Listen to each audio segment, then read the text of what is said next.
આપણે બાળપણમાં પરીકથાઓ તો ઘણી સાંભળી છે ખરું ને? પણ ખરેખર તો એ માત્ર બાળકો માટે જ નથી હોતી. ઘણીવાર એવું બને છે કે સાવ સાદી લાગતી વાર્તાઓમાં જીવનના બહુ ઊંડા પાઠ છુપાયેલા હોય છે. તો ચાલો, આજે આપણે બે બહેનોની એવી જ એક વાર્તાને ઊંડાણપૂર્વક સમજીએ. જોઈએ કે એમના નિર્ણયો એમને ક્યાં લઈ જાય છે અને એના પરિણામો કેવા અણધાર્યા આવે છે.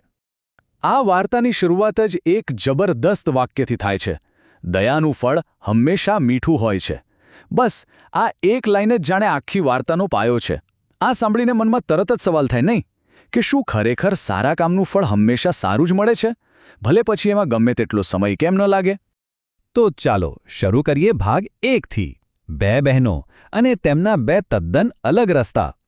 અહીંથી જ વાર્તાના મુખ્ય પાત્રો અને તેમના જીવનના માર્ગોની શરૂઆત થાય છે.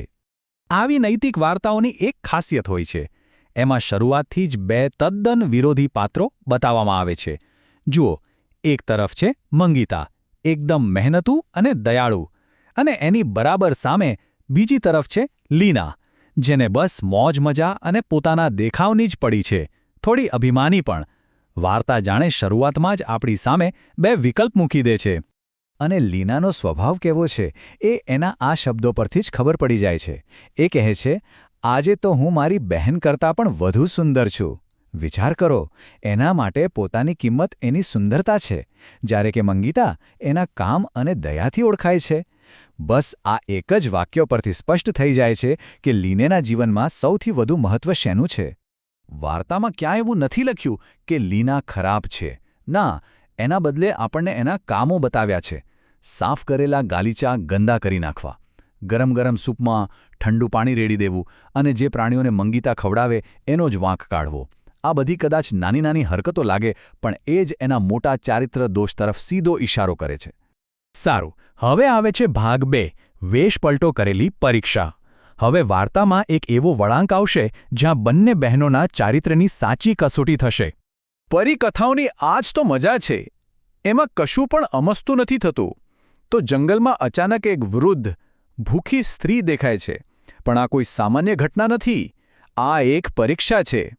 એક એવી કસોટી જે બંને બહેનોને એમનો અસલી ચહેરો બતાવવા માટે મજબૂર કરી દેશે.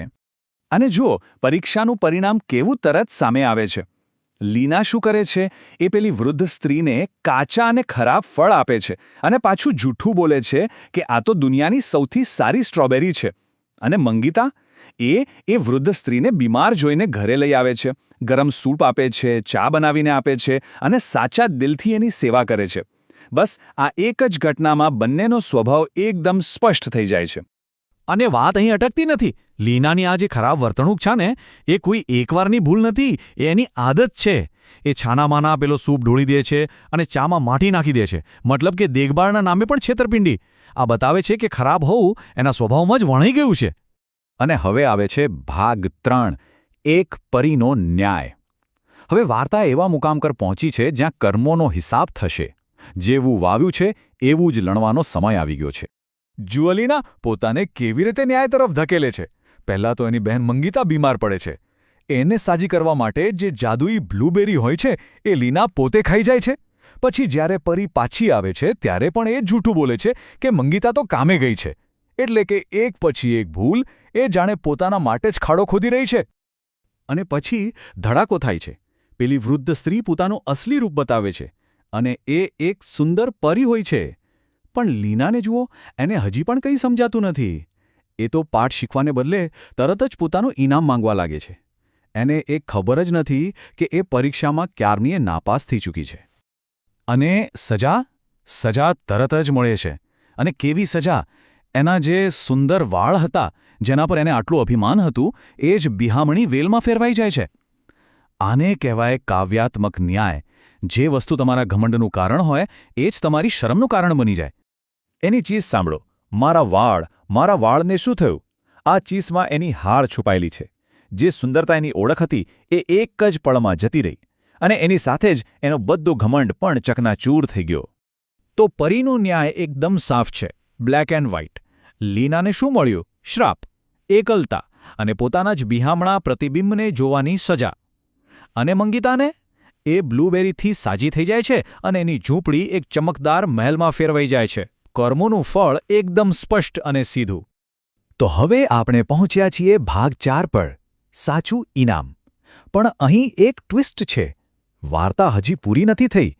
અને ખરું કહું ને તો સાચું ઇનામ આ મહેલ નથી. એ તો કંઈક બીજું જ છે. અને અહીં આવે છે આખી વાર્તાનો સૌથી મોટો અને સૌથી મહત્વનો વળાંક. મંગીતાને બધું મળ્યા પછી એ એક સવાલ પૂછે છે.